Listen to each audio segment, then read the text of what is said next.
Estamos de volta com o nosso TV Câmara Entrevista de hoje, que nesta terça-feira trata de falar sobre corrupção e de como esse ato pode ser percebido na nossa rotina e o quão prejudicial pode ser uma atitude corrupta na nossa sociedade. E para falar sobre esse assunto, continuamos aqui nos estúdios da TV Câmara, onde recebemos o professor de Sociologia Celso Rodrigues, ele que também é coordenador do Instituto Pensar.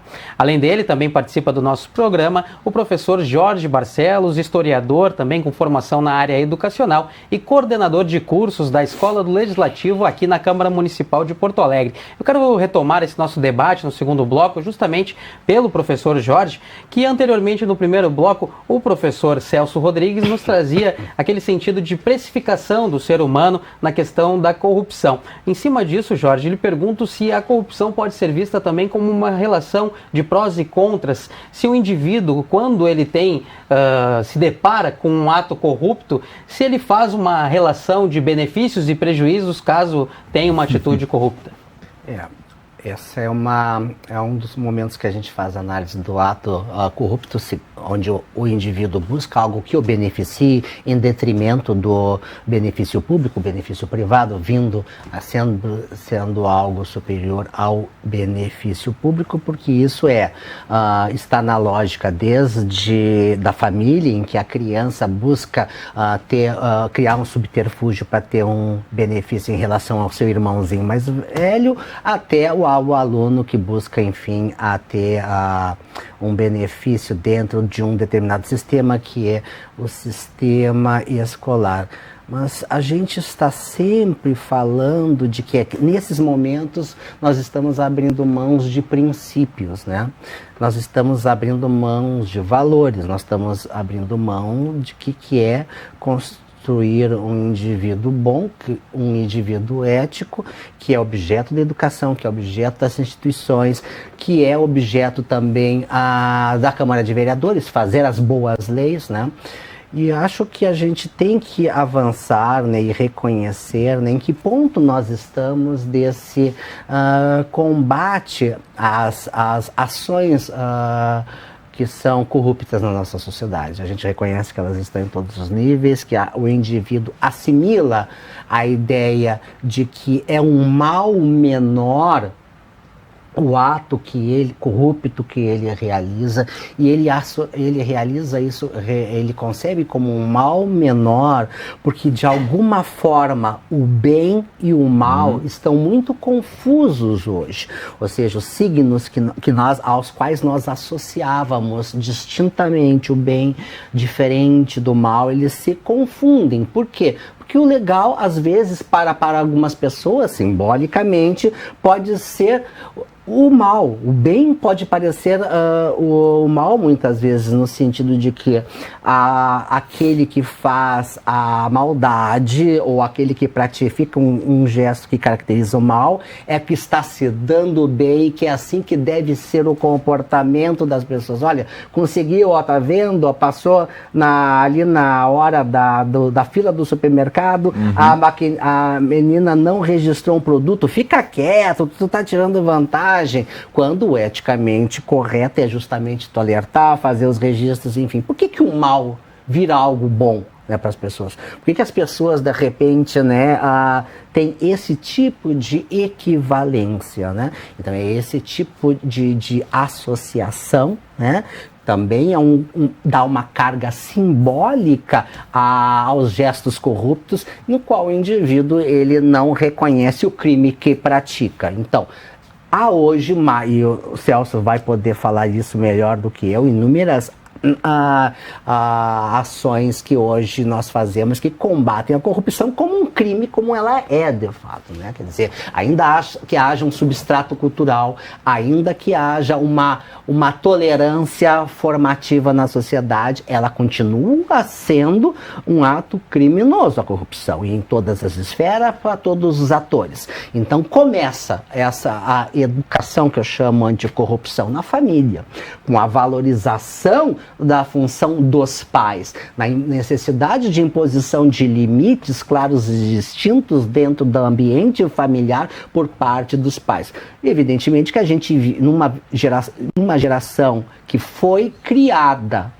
hoje Com o advento da internet, nós estamos falando então dos anos 90 para cá, nós temos uma geração muito mais narcisista do que no passado, muito mais individualista, porque o próprio celular é um aparelho individual, né? Onde você cultua a própria personalidade. O selfie é talvez a maior expressão lacônica disso, né? As pessoas como é que vão no Louvre, não olham as obras de arte, mas preocupam-se em bater uma foto. Então tudo faz na cultura que valores individualistas, narcisistas, de satisfação do gozo, como apontamos no momento anterior, prevaleçam. Então a educação ela precisa ser sistêmica, significa tanto a família deve combater, ou seja, deve preservar o seu papel, ela não deve ceder à inversão de papéis que muitas vezes, até hoje vai nos consultórios psicanalistas, pais em crise porque os filhos mandam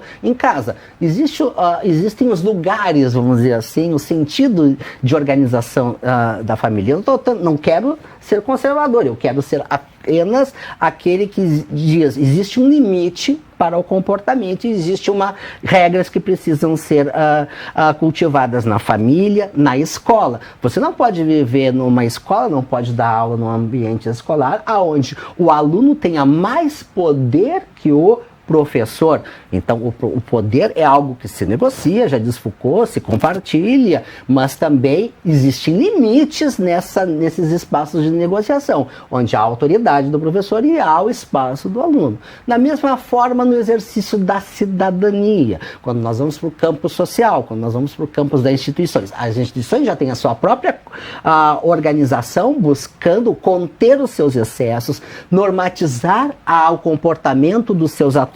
Por exemplo, esta Câmara de Vereadores tem um código de ética parlamentar, e esse código de ética parlamentar é uma leitura obrigatória para os vereadores, porque diz exatamente como devem se comportar em relação à instituição, onde há uma previsão de combate ao nepotismo e todas aquelas outras características da corrupção que se manifestam no ambiente político e que cabe aos atores e à instituição como um todo combater. E, finalmente, a sociedade, ela precisa rever os comportamentos que facilitam a emergência da corrupção. Para quê? Para que ela possa apelar, denunciar, fazer que se cumpra a justiça nas instituições que hoje combatem a corrupção, os programas de transparência que revelam, as instâncias públicas como ouvidorias que ajudam em colaboração com as denúncias. Enfim, é um campo amplo de instituições, atores que devem se voltar para o tema do combate à corrupção com os recursos jurídicos hoje disponíveis. Perfeito. Agora, professor Celso, o professor Jorge trouxe para a gente muitos elementos aí que permeiam... O Jorge deu uma aula agora. Exatamente. Trouxe muitos elementos que permeiam, além da ética, a preservação de valores na família, a contenção de excessos, a imposição de limites que deveriam vir já de casa, da questão familiar e não serem colocadas somente quando chega a uma área educacional, enfim. Lhe pergunto se aquele indivíduo que comete uma corrupção em larga escala, se ele necessariamente passou por corrupções menores desde a sua criação. Não existe regra, né, para pensar um indivíduo e a sociedade, embora a gente aponte linhas de força, né, na formação social de um indivíduo inserido em tal sociedade que consagra determinadas regras, né, mas de um modo geral sim, né, porque, e aí eu falo mais do âmbito de uma experiência de 30 anos em sala de aula, né, desde o fundamental até uma banca de doutorado. A gente vai ver isso, né? Há uma espécie de reincidência, né, que vai construindo naquele indivíduo, assim, digamos, um campo, um conjunto de percepções onde ele entende, sim, que o que ele está fazendo é legítimo, né? Desde as pequenas corrupções até as maiores.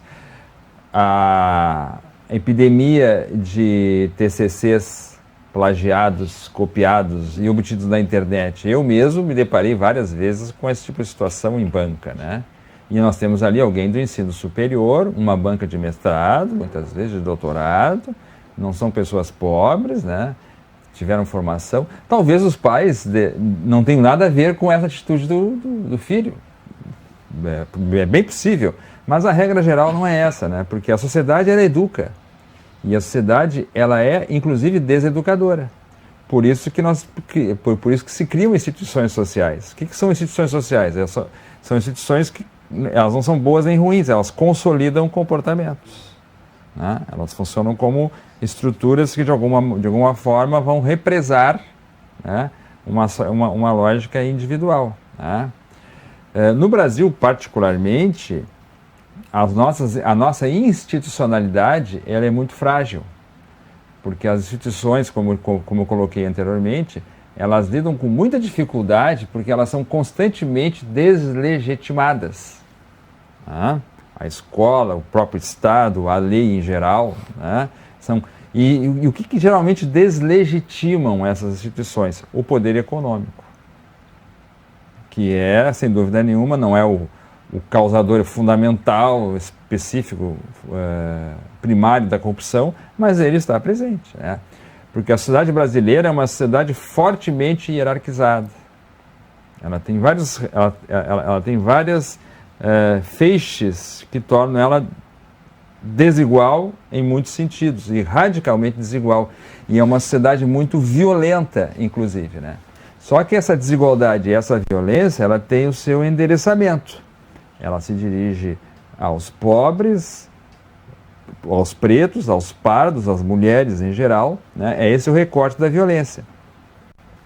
E a corrupção termina sendo, muitas vezes, né, uma atuação do próprio poder econômico também. Né? Então,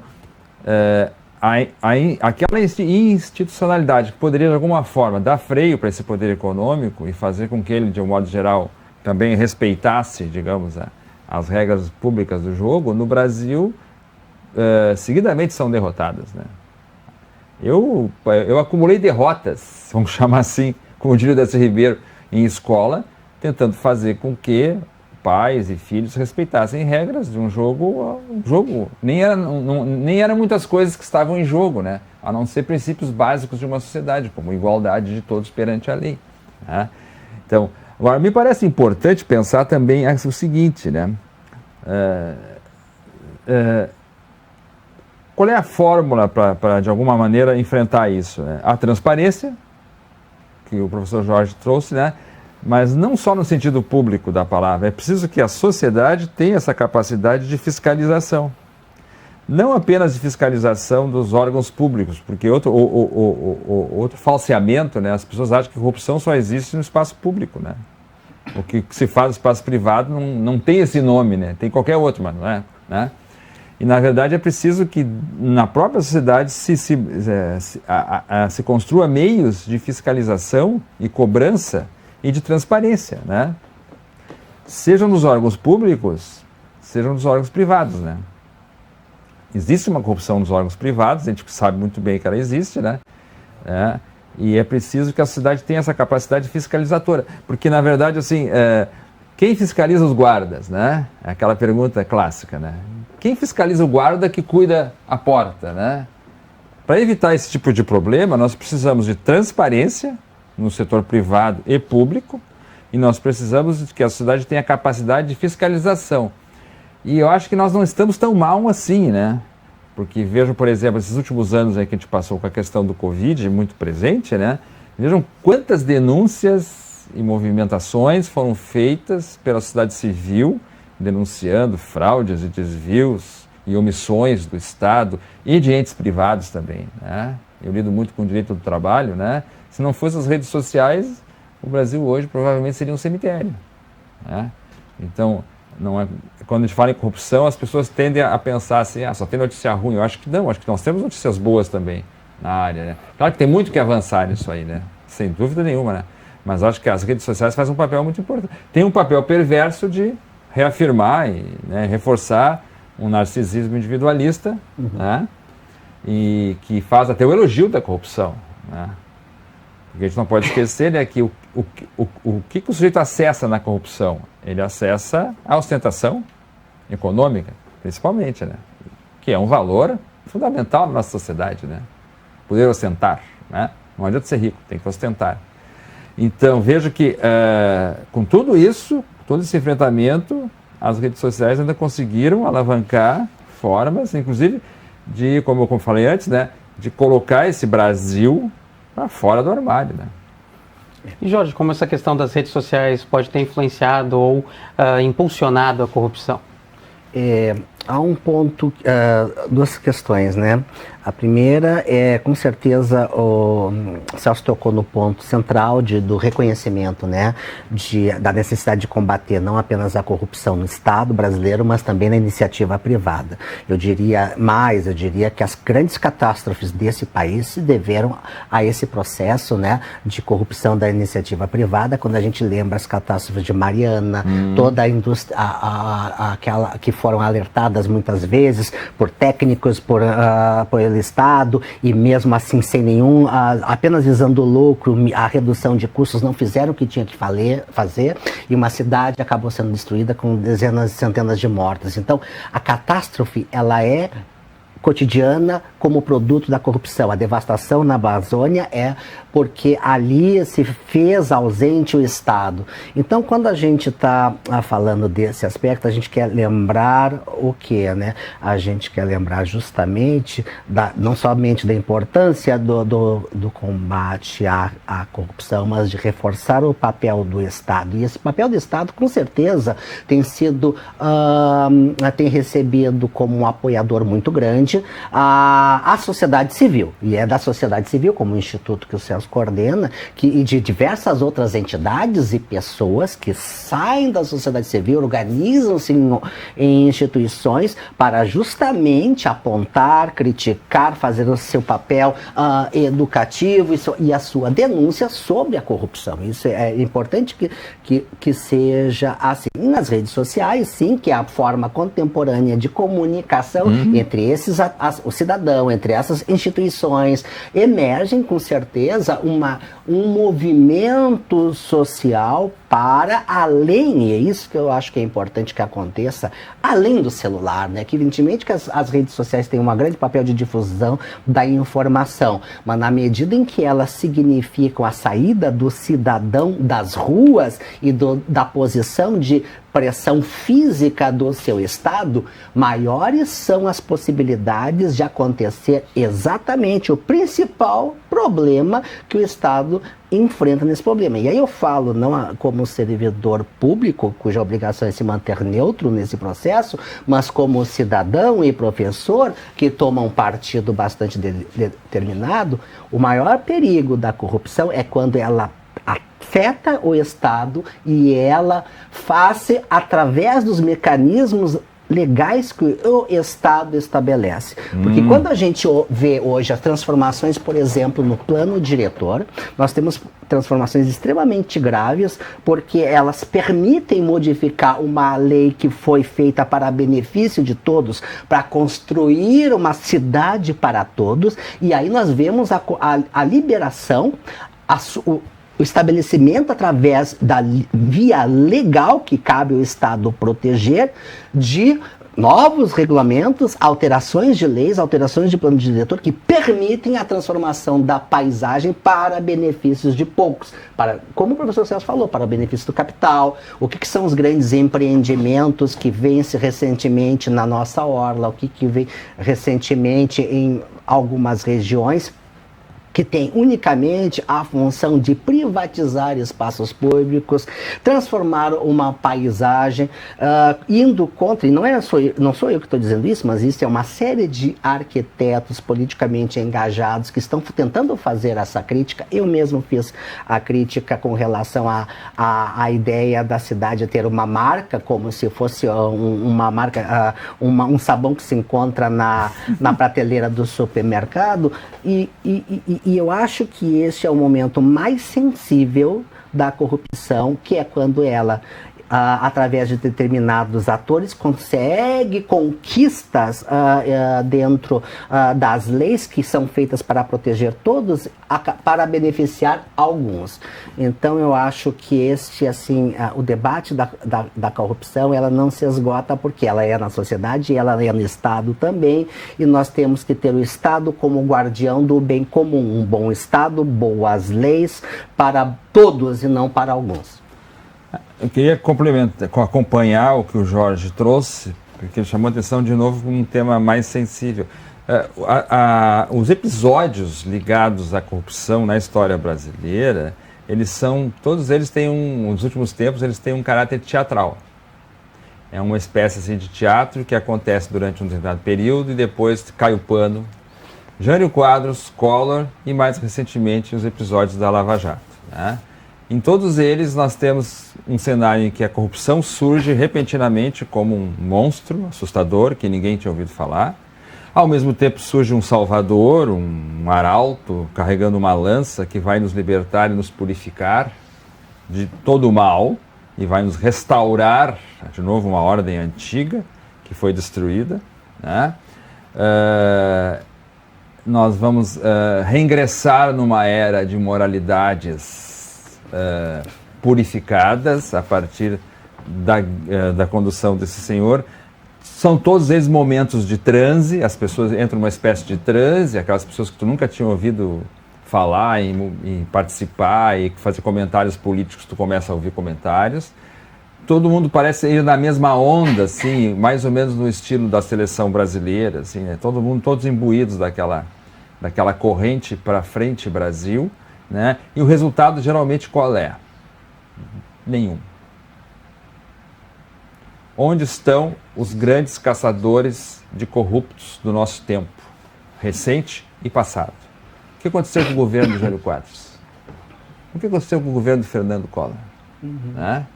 Ou seja, a promessa rocambolesca do combate à corrupção que ia mudar as estruturas. Nós sabemos que não é assim que se mudam estruturas. Então, ali naquele caso, a corrupção como um tema sensível ao campo da subjetividade, ele é um tema que é instrumentalizado, ele é acionado para fins políticos.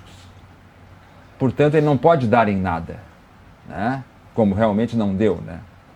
Agora, nós podemos falar naquilo que o professor falou, numa educação sistemática, cotidiana, que não precisa de excepcionalidade, né? Basta ser uma política, nem uma política de Estado, uma política da sociedade, né?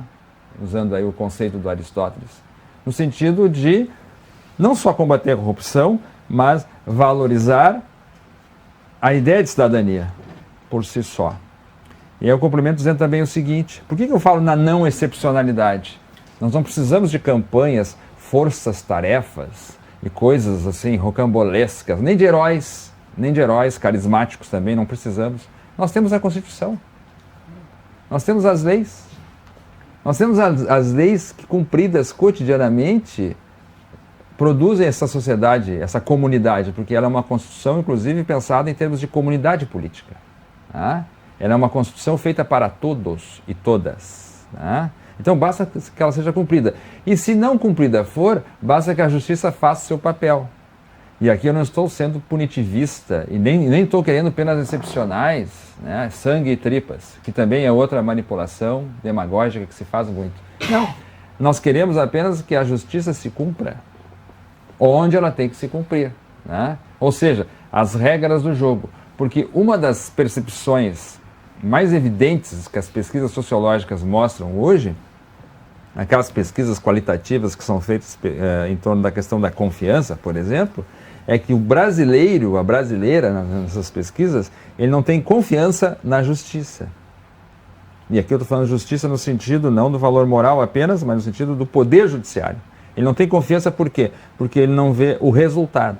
O resultado não é todo mundo na cadeia e punição para todos os ladrões, não é isso. O resultado é que a lei seja cumprida.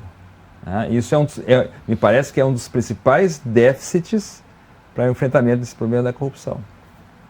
Perfeito, e com isso nós vamos nos despedindo da nossa audiência. O TV Câmara Entrevista de hoje, que recebeu o professor Celso Rodrigues, ele que é sociólogo e também coordenador do Instituto Pensar. Muito obrigado pela participação, professor.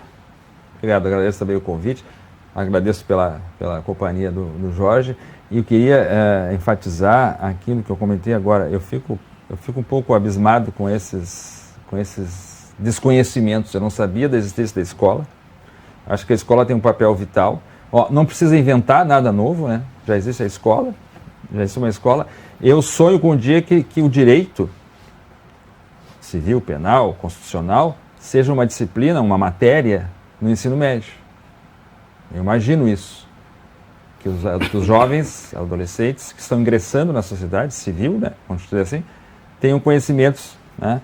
Porque é justamente essa grande defasagem da educação que faz com que, né, nós tenhamos uma sociedade tão desigual, né, e tão injusta como a nossa. Essa semana, por exemplo, eu li uma pesquisa que apontava que 39% dos jovens brasileiros, 18 a 24 anos, jovens brasileiros, 18 a 24 anos, 39% fazem parte daquela geração nem escola, nem trabalho. Que país se faz com isso, desse jeito? Esse conhecimento a respeito da Escola do Legislativo é bastante importante, e é por isso que a TV Câmara também contribui para a divulgação da Escola do Legislativo aqui na Câmara Municipal de Porto Alegre, e nada melhor para reforçar essa divulgação e essa comunicação entre o público e o jornalismo que receber aqui no nosso programa o Jorge Barcelos, ele que é historiador, formado também na área educacional e coordenador de cursos da Escola do Legislativo. Então, muito obrigado pela participação, Jorge. Não, eu que agradeço, foi muito importante aqui toda a troca que eu e o professor Celso pudemos fazer. Acho que o Celso trouxe novamente que existe uma coisa absolutamente fundamental que todos temos que conhecer, que é a Constituição. No momento que nós a protegemos, que nós a conhecemos, que nós vamos na busca dos valores que ela disciplina, nós estamos fazendo uma sociedade melhor, fazendo políticos melhores e cidadãos melhores também. Muito obrigado pela oportunidade. O TV Câmara Entrevista de hoje fica por aqui. Para acompanhar mais detalhes da nossa programação, fique de olho nas nossas redes sociais. Obrigado pela sua audiência e pela sua companhia. Até a próxima edição.